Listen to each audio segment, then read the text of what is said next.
Well now, howdy there, friends. Y'all mind telling me what time it is, where you're sittin', and where y'all hail from? I got me a tale to spin and reckon it'll keep you right cozy like. Come closer, young'uns, don't you be shy, grab yourself a seat on this here porch. By golly, it ain't every day an old-timer gets to gab about folks like Daniel Boone. Lordy, where to start? Reckon I best start at the beginning, else I'll lose my own mind, I swear. You see, Boone wasn't like most fellas wandering round these parts. Naw, sir, he had eyes like a hawk and feet that could tread where no man dared. Folks used to whisper that Boone boy's got the woods in his blood. Sure as shootin', but there wasn't no exaggeration neither. He'd wander off at the crack o' dawn, young uns at his heels sometimes wondering if they'd catch up, and by dusk he'd be settlin' under some mighty oak, eyes twinklin' like he'd seen the secrets of the world itself. Now, let me tell y'all about one mornin'. Sun hadn't yet peeked over them ridges, and Daniel was already tromping through the brambles, musket slung over his shoulder. I swear he moved through the underbrush like he was part deer, part shadow. One of the kids piped up, "Mister, how come he ain't afraid o' the critters?" And Daniel, he just winked, scrunching that weathered face. "Sonny, dern it, you learn real quick that fear's something that don't pay rent round these parts." Hush up now.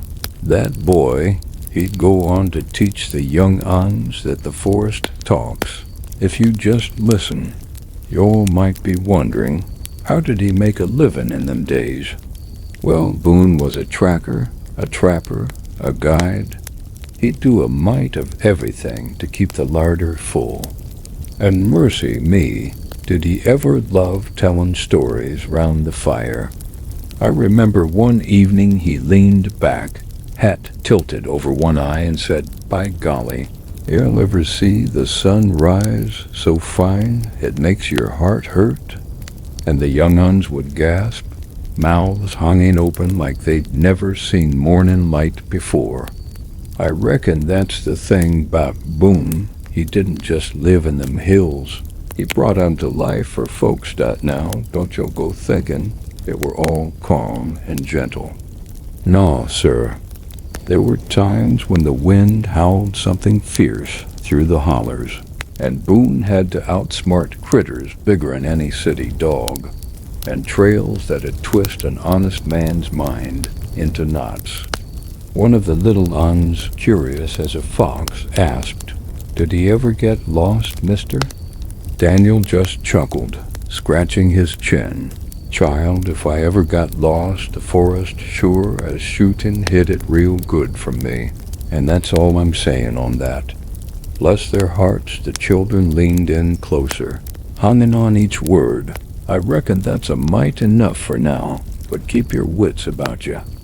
Boone had a way of turning the ordinary into something mighty fine, and the woods themselves seemed to bow when he wandered by. By the time he returned to camp each night, he carried with him tales of things unseen, wonders tucked into hollers and coves, things that'd make even the oldest hill folk scratch their heads and say, "Well, I never." So y'all take a minute and tell me again where y'all are watching from. Makes this all heart feel connected, like we're sittin' round the same fire. Ain't nothing quite like hearing the world's corners picking back to you while Boone's feet wander through the tall grass, tracking what only he could see. Well, now, y'all settled in good? Grab your blankets, young'uns, 'cause I reckon Boone's adventures don't tarry long before they start twistin' your noggin in the finest kind of wonder. Lordy, let me tell you, them hills had a way of speaking if you paid heed, and Boone, well, he listened like no man I ever seen. One afternoon, sun hung in lazy in the sky. Boone wandered along a ridge where the shadows stretched long and lean. He squinted at the forest floor, tapping a stick against a gnarled root, reckoning if he'd follow the trail or trust his instincts. By golly, he muttered, these woods got stories of their own, and wouldn't you know it, one of the young uns, little Nell, piped up from behind a bush. Mr. Boone, do trees talk? Daniel chuckled, tip-tapping his boots on a stone. Hush now, darling, they ain't chattering like folks, but they sure do whisper to those who know how to listen.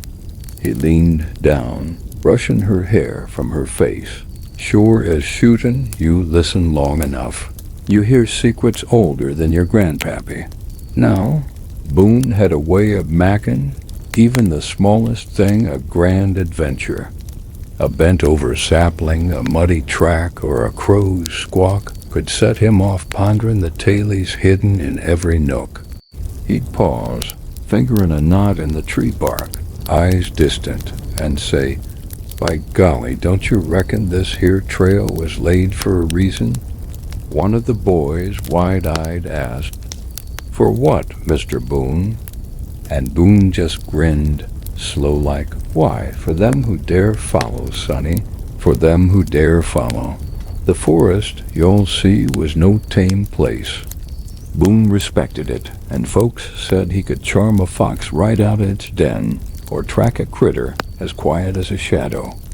I remember him telling a group o' young'uns, used to be I'd wander these hills for days, reckoning on what the land wanted me to see. Don't you go thinking, it's easy ain't nothing in life that's worth a lick without some sweat. One of the kids frowned, scrunching her nose. Did you ever get scared, Mr. Boone? He laughed, a deep, rumbling sound. Dern tootin' I did, child. Fear's part of the dance. Don't you forget that. He'd wander along narrow hollers, where sunlight dappled the ground like specks o' gold. At times he'd crouch, pointing out a deer track or a hidden spring, whispering to the young'uns as if the forest itself were a co-conspirator. See here, he said, drawing a circle in the dirt. This land keeps its secrets for those who pay mind. Don't rush, don't run.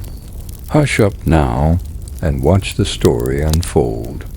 The children leaned in, eyes wide, each breath held as if they might miss a single note in nature's grand song dot by evening. Boone would settle near a mossy log, talking stock of the trails, the hills, the hidden hollows. Lordy, he'd say, gazing at the fading sky, ain't nothin' like a sunset in the ridges to remind you what life's about. And the children, bless their hearts, would chatter among themselves, imagining the forest alive with tales and spirits, with Boone at the helm, guiding them gentle dash like dot now, y'all remember. Boone wasn't just wandering for sport. He learned the land like a friend, knew its moods and whispers, and shared them with those who'd listen. He made each trek a lesson, each step a story, and each pause a moment to marvel. And if you're sittin' there, young uns, maybe y'all can feel it too, the forest hummin' along, Boone's shadow stretched long, teaching all of us what it means to wander with eyes wide open. Asterisk, well now, y'all still with me? Pull your chairs closer and settle in, 'cause Boone's about to lead us down a path that ain't for the faint of heart.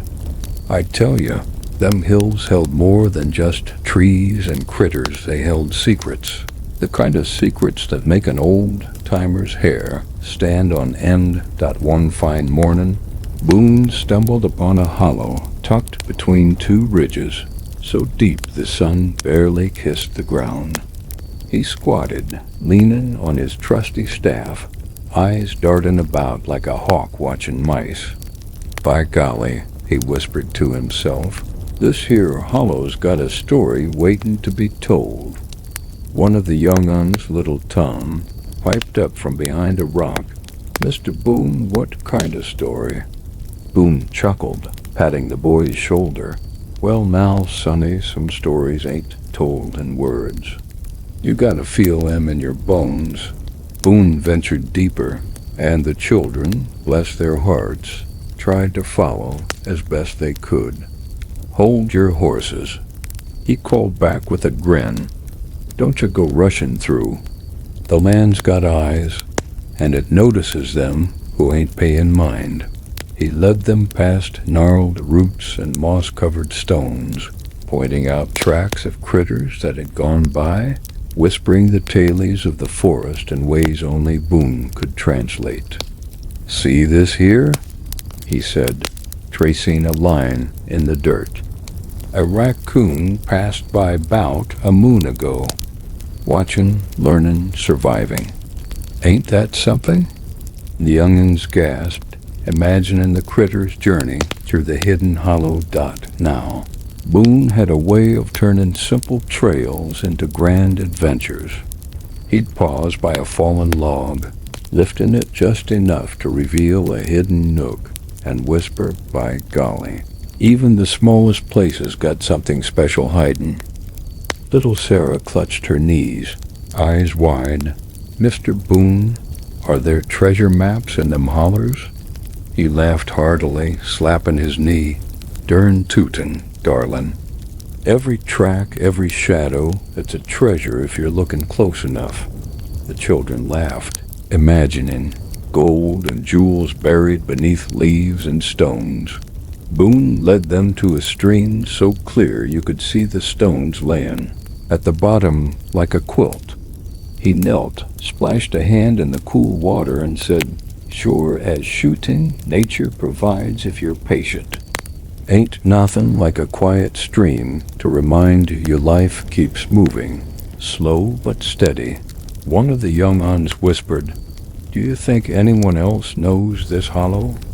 Boone's eyes twinkled. "Maybe, child, maybe. But secrets like these, they're meant for those who respect them, not for chasing glory." As the day waned, Boone gathered the children round a flat rock, telling stories of hidden paths, of critters and folks who once roamed these lands. "Used to be," he said softly. "I'd wander these hills alone, learning the language of leaves and wind.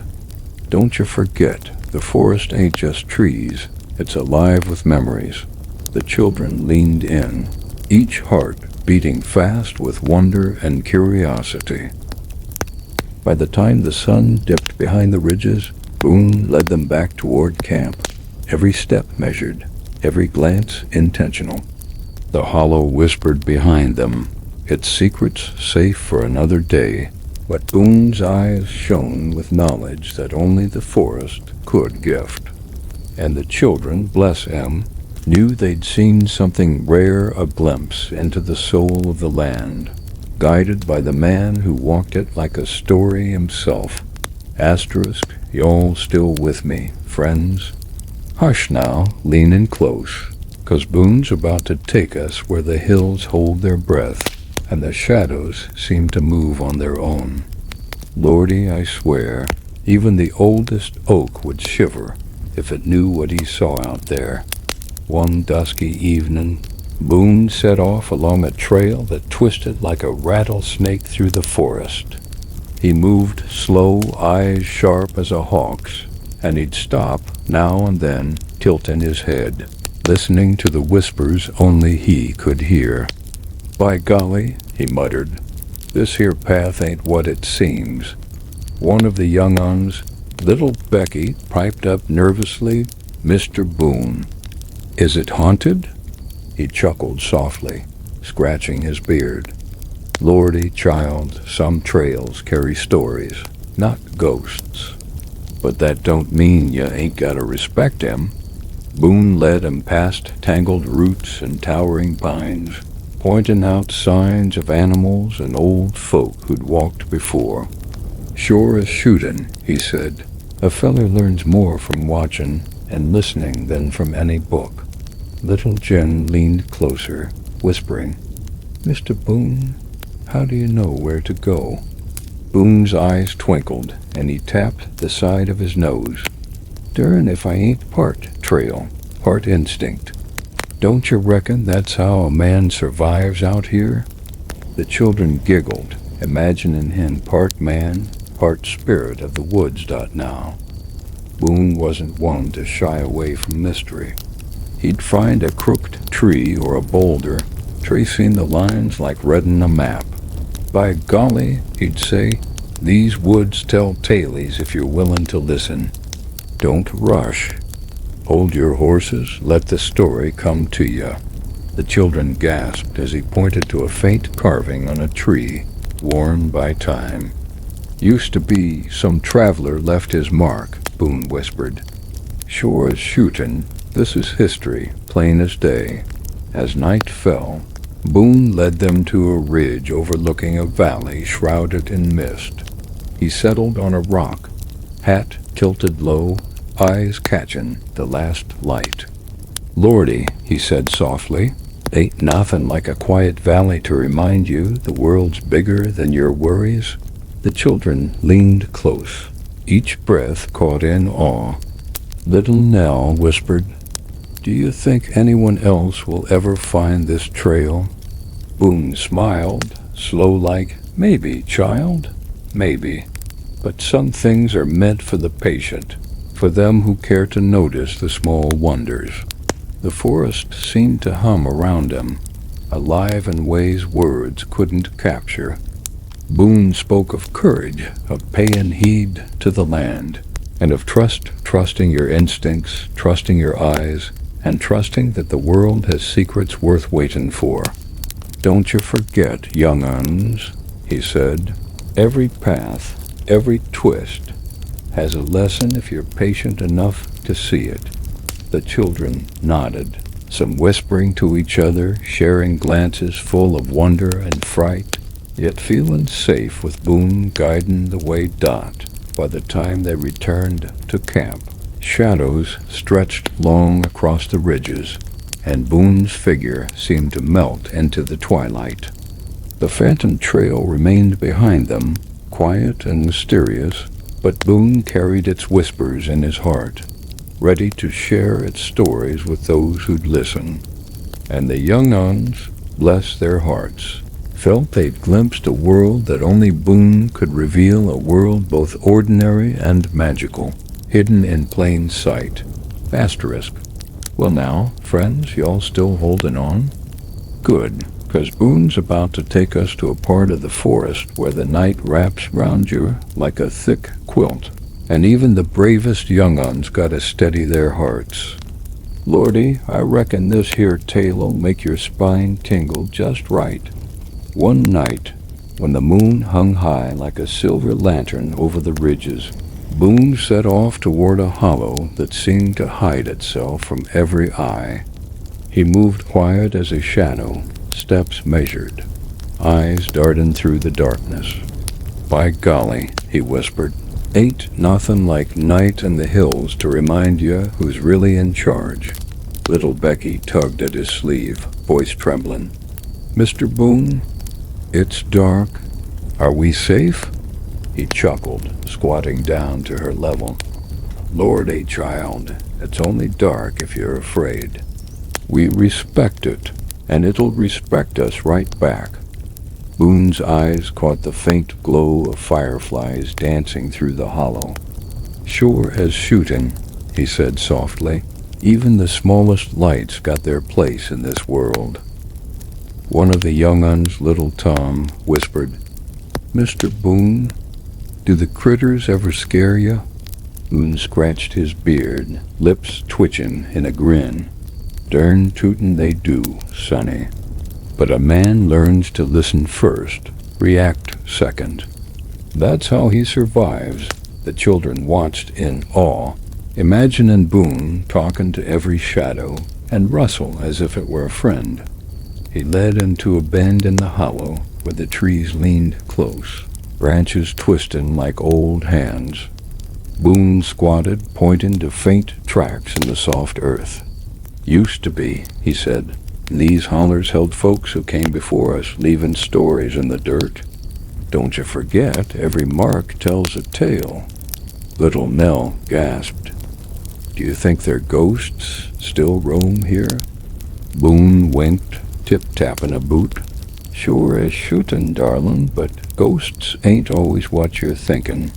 Sometimes they're just memories waitin' for someone to notice. The hollow seemed to breathe around him. Alive with secrets, Boone had learned to read like an open book.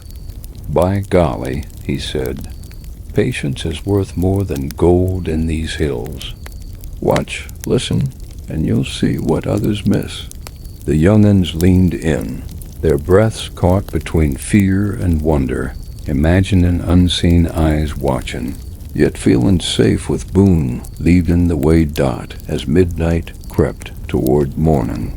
Boone guided and back through the twisted paths, stars blinking above like distant lanterns.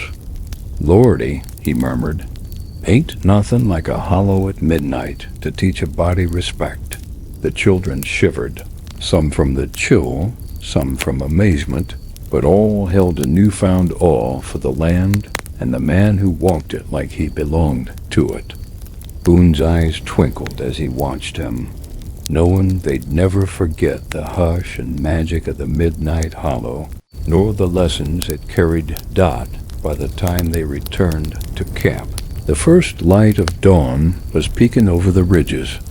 Boone's shadow stretched long and lean, his presence quiet yet mighty, and the children, bless their hearts, carried with them a piece of the forest's secrets, tucked safely under their hearts, guided by the man who taught them the language of leaves, shadows, and whispers. Well now, y'all still with me? Hush up and listen close, 'cause we're reaching the part where Boone shows what it truly means to wander with a heart wide open. Lordy, I reckon this here tale'll make your spirits lift and your minds wander further than them ridges ever could. One bright morning, Boone stood atop a hill, horizon stretching farther than the eye could see. Sun spilled gold over valleys and hollers, and he squinted against the light, lips twitching in that quiet grin of his. By golly, he said, ain't nothing like a sunrise to remind you how vast the world really is. Little Becky tugged at his sleeve, eyes wide. Mr. Boone, do you think we could ever see it all? Boone chuckled, patting her head. Sure as shootin', darlin'. A body could wander forever and still not see every secret. That's the beauty of it.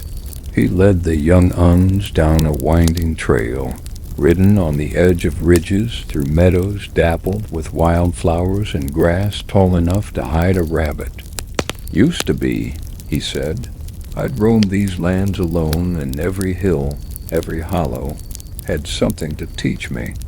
Don't you forget, it ain't just walking, it's paying attention, letting the world speak to you. Little Tom piped up. Mr. Boone, how do you know what it's saying? Boone's eyes twinkled, slow, like dern tootin'.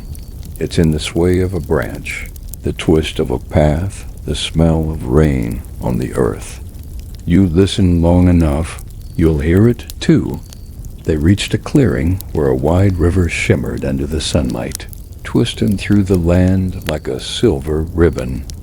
Boone squatted, tracing its edge with a finger. By golly, rivers teach patience, steady work, and strength. Ain't no rush in life that's worth noticing the flow. The children leaned closer, imagining all the critters and folks that had passed that river, each leaving a trace Boone could read. Now. Boone had a way of turning ordinary paths into endless horizons of wonder.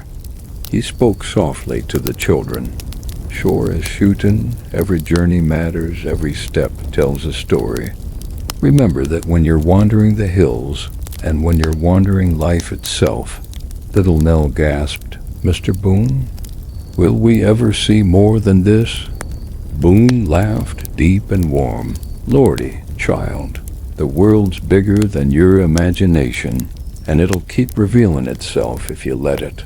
As the day wore on, Boone guided them back to their camp, shadows lengthening, hearts full of quiet awe. The young-uns carried within the lessons of the hills, the whispers of the trees, and the courage to wander and wonder, like Boone had taught them. He stood there a moment longer, watching the horizon, knowing the forest and the land would always be there, ready for the next adventure, ready for the next pair of curious eyes. And y'all, as you sit there wherever you're watching from, take a moment to imagine Boone standing atop them ridges, looking out over the world, a man at home in the vastness, teaching us all how to wonder, and how to listen. By golly, ain't that something to hold on to?